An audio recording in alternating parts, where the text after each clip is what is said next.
veño presentarvos o meu último texto, Supernormais.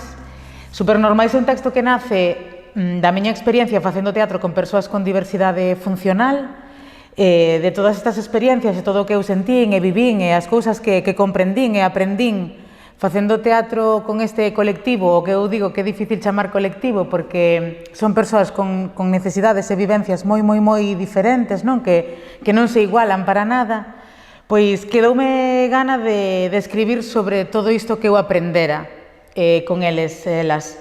E nada, aproveitando que estiven como residente no Centro Dramático Plurinacional, como eu lle chamo, decidín levar todas estas experiencias á escena polo de agora neste texto. E vou ler o segundo capítulo, o segundo cadro do texto, que se titula Sariña Celeiro, e que fala, pois, efectivamente, sobre Sariña Celeiro, famosa no mundo enteiro, como ides ver. Di así: Ola, eu son Sara, Sariña Celeiro, famosa no mundo enteiro. Iso me din na miña vila. Sariña, Sariña Celeiro, famosa no mundo enteiro. O mundo enteiro é a miña vila. Chega dende un lado da miña vila ao outro lado da miña vila. Case nunca saín eu da miña vila. Nunca ou case nunca. E por iso podo ser famosa no mundo enteiro sendo coñecida nada máis que na miña vila. Eu non falo así, Quero que o saibades. Eu non podo falar así, non podo falar coas frases así tan xuntas. Eu non uso os verbos como os estou a usar. Todo isto é unha mentira. Todo isto é unha tipa que escribe como se fose eu. Que escribe como se ela puidese imaginar que sabe o que é ser eu. Que non ten nin a máis mínima idea, non? Porque como vai saber? Pero ela fai o esforzo. Ela sabe cousas, supón cousas, conceptualiza cousas, quere contar cousas. Ela sabe que eu son unha persoa con diversidade funcional. E tamén sabe que vivo nunha aldea onde todas esas cousas guais que pasan nas cidades, por exemplo, que a min se me chame persoa con diversidade funcional, pois aquí non pasan. Sabe que eu non vivo nun piso compartido, nin sei o que iso é. Sabe que o meu papá colle os 400 euros da pensión que me dá o Estado, que os colle, que vive con eles e máis co que dá a horta. Sabe que me visto coa roupa que me regalan. Sabe que nunca fun eu de tendas cos cartos da miña pensión.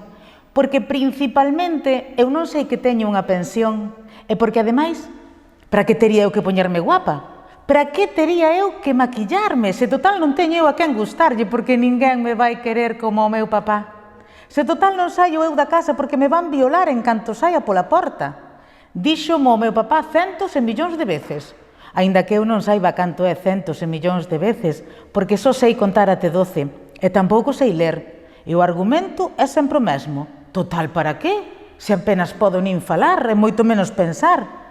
Pero é que por que ou para que tería eu que pensar se xa teño o meu papá para que responda por min?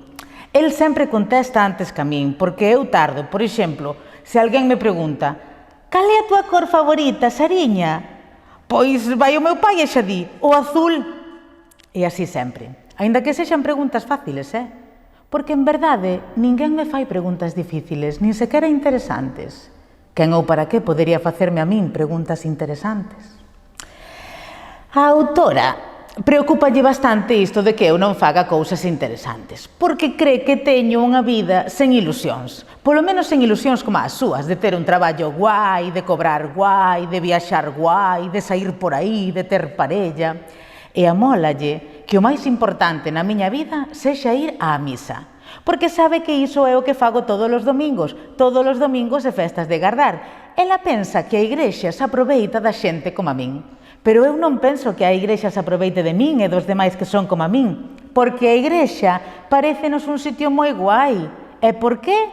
Porque a igrexa acéptanos, danos un lugar e até nos dá algunha que outra responsabilidade. Podes flipar con isto, podes flipar. Eu que non teño case nada na vida, eu que non teño nin a miña propia pensión, teño unha responsabilidade na igrexa.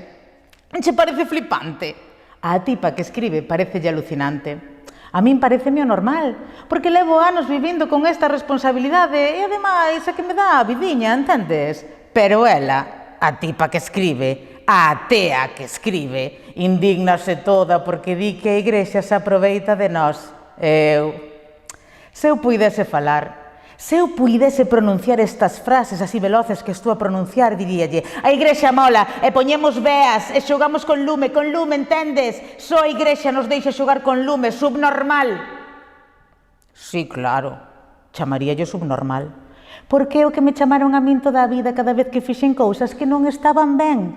E se ela fai cousas que non están ben, terei que chamarlle tamén subnormal eu a ela, non? O caso é que a autora quere ser unha autora moi guai. E por iso decidiu facer unha obra para conseguir que eu teña unha voz. E ademais, e sobre todo, para loitar pola miña sexualidade. Sí.